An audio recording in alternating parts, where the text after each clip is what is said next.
Would you trade your right arm just for a chance to survive? Julien did. While others gained the power of fire and absolute strength, he was assigned an SSS rank skill, the Infinite Warehouse. But here's the catch. Every item he pulls, every power he uses, is borrowed. And the interest? It's lethal. To kill his first monster, he took a 500 credit loan, the collateral, his own limb. Now, he has 72 hours to pay it back, or he pays with his entire body. Julien was in a job interview for an accountant position. The interviewer slid a pen across the table. "Sell me this pen." But Julien refused. He argued that if there is no need, selling it would be dishonest.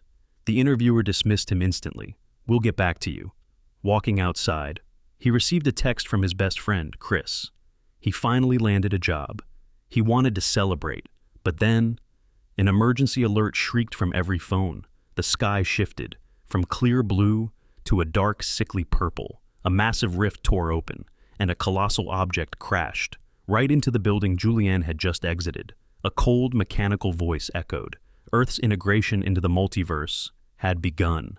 The system assigned Julien his class, Dimensional Merchant, rank SSS. But there was a problem.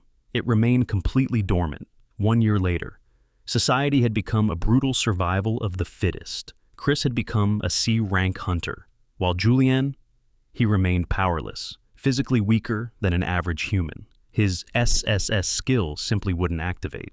After Chris left for a dangerous B-rank gate, Julien sat alone, trying in vain to summon his status window. But suddenly, space distorted. A dungeon gate ripped open. Right inside his apartment, the building collapsed, concrete shattered, pinning Julien's legs to the floor. A massive, grotesque monster emerged from the gate, ready to kill him. In absolute desperation, Julien screamed, offering anything just to stay alive. Ding. The system detected his plea. Transaction parameters met. Finally, his unique skill activated. The Infinite Warehouse. A blinding golden screen appeared before his eyes. "Open the store." Julien looked at the monster and shouted his consent, marking his terrifying awakening as the Dimensional Merchant. Shop opened. "Welcome, merchant." The golden status screen flared. Time seemed to slow to a crawl, even as the monster's acid-filled jaws were mere inches from Julien's throat. He looked at the menu, expecting combat skills. Instead, he saw an online store with absurdly expensive S-rank weapons, costing things like planets or a firstborn child. Julien mentally screamed. He was broke, unemployed. He begged for something cheap. The system scanned his assets, locating his desperation and future labor, and initiated an emergency loan. Item purchased: a C-grade revolver. Name: the Debt Collector.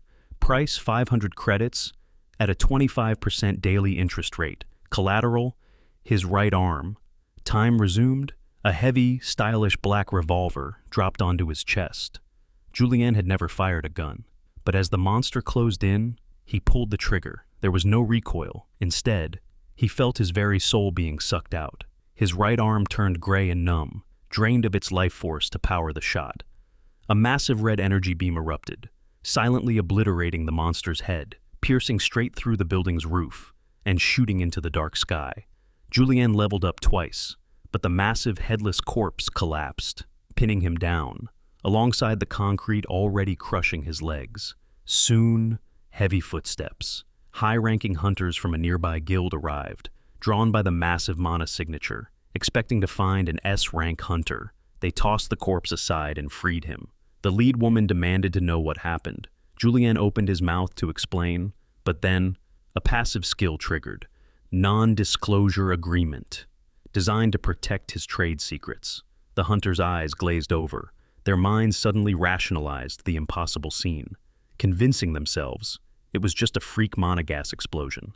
The revolver dissolved into light, leaving absolutely no evidence behind. As Julien was prepped for extraction, he couldn't feel his legs, he couldn't feel his right arm. He was left with nothing except a 500 credit debt and a useless gray limb. The smell of medicine filled the air. As Julien woke up in a hospital, an exhausted investigation officer questioned him. He looked at Julien's pathetic mana readings and dismissively ranked him as an E-. Julien stuck to the gas explosion story. the one the hunters had unknowingly created.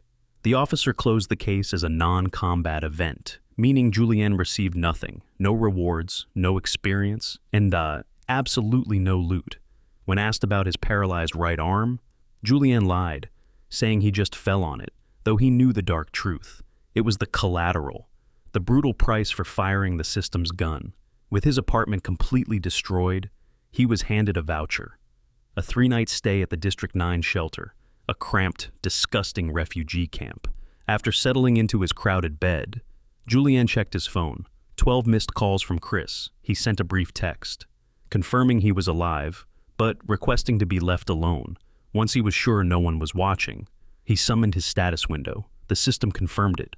Level 2 Dimensional Merchant, SSS rank. And his arm? It would heal naturally in 72 hours. He carefully read the rules of his infinite warehouse skill. He has access to every item in existence, but he cannot use them for himself, not without paying a heavy physical price, because he lacks the necessary stats. However, he can sell items to others, keeping a portion of the profit as credits or stat points, and even copying a skill from his customers. But the situation turned grim. He checked his Financials tab. His 500 credit debt was already accruing interest, rising to 520 credits in just 4 hours. He realized he needed to act fast. He looked at the Tier 1 inventory. Basic health potions and mana water, relatively cheap to acquire. A plan formed in his mind. If he could sell these items to desperate hunters, at a massive markup, he could clear his debt. He realized something crucial about this new world. He didn't need to be a warrior. He didn't need to raid gates to survive, illegally or not. He just needed to find customers. Julien went to sleep with one single thought. He wasn't a hunter, he was a salesman. The sun rose. Over the grim District 9 shelter, Julien woke up to the stench of misery, an amounting debt of 532 credits. With only 14 hours left, and his right arm still paralyzed, he desperately needed a sales plan.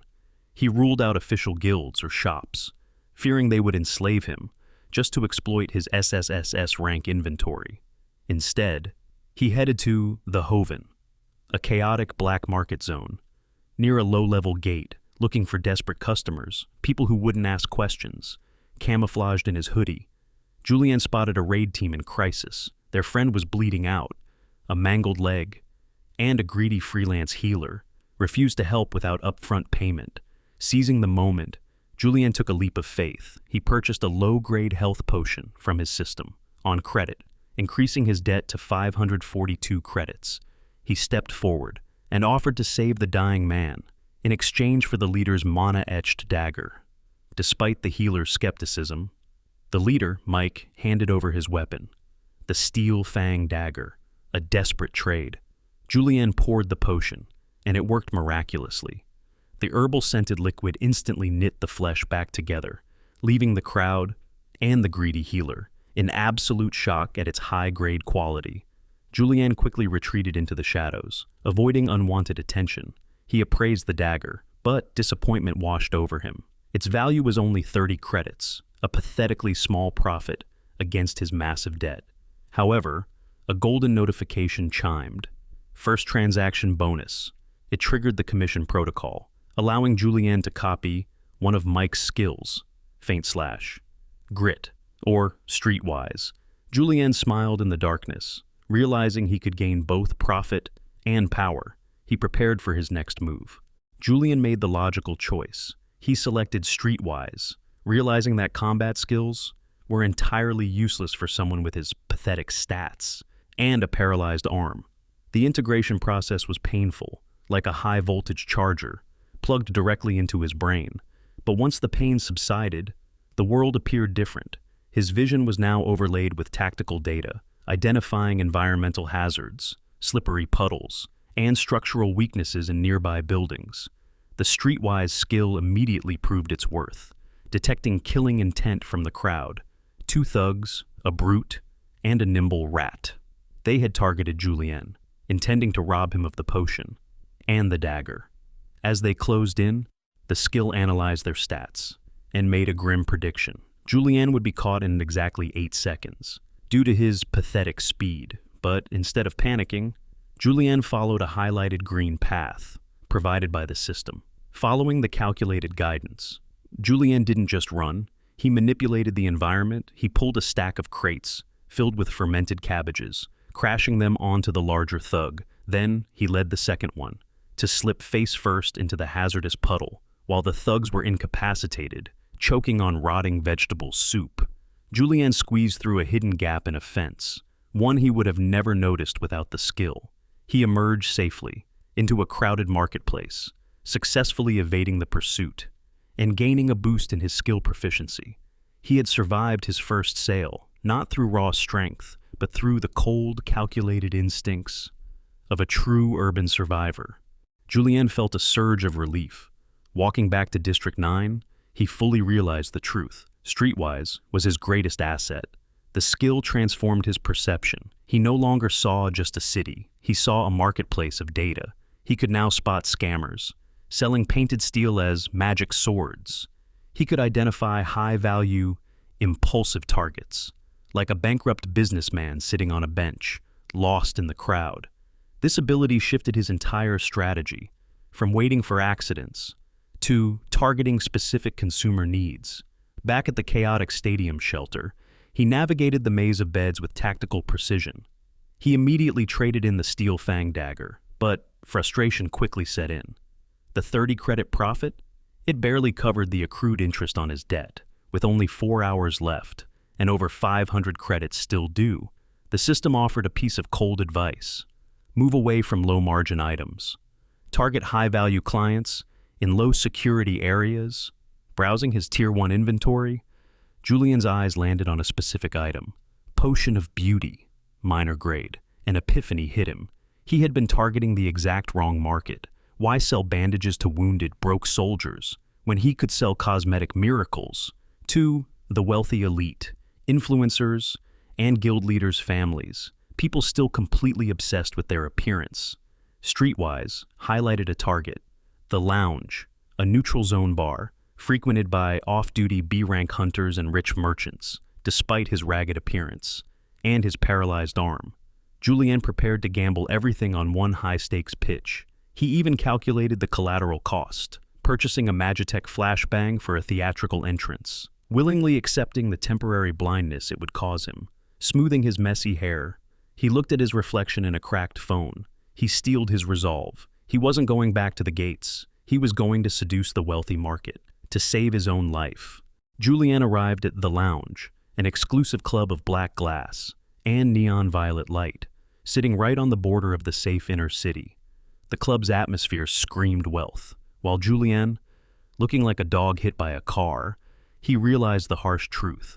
He would be killed on sight if he didn't act with absolute confidence. With only 3 hours and 45 minutes left on his debt, he bypassed the long line of B-rank hunters and headed straight for the VIP entrance. At the velvet rope, he was blocked by a massive C-rank guardian bouncer. The system's target analysis flashed a warning. The bouncer's patience was at 2%. Advice: do not engage. The bouncer mockingly stated the rules: no unaccompanied males. Under rank B, lacking a badge or a female partner, Julien was forced to retreat to a nearby alley. His streetwise skill predicting a 99% probability of broken ribs if he stayed.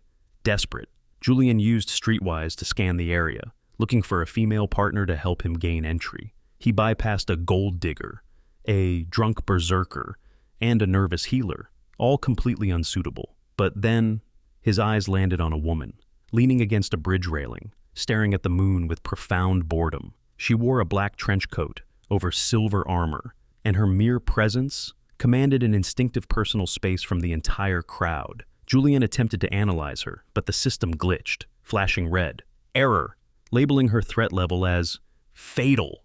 The system frantically warned him, run and hide. But Julien, he decided to take a merchant's gamble. He approached the woman, her piercing silver eyes making him feel completely exposed. She looked at him coldly, asking why someone as weak as him was even talking to her. Julien didn't flinch. He replied, because you were bored. A fact his streetwise skill had just confirmed, at a 99% level.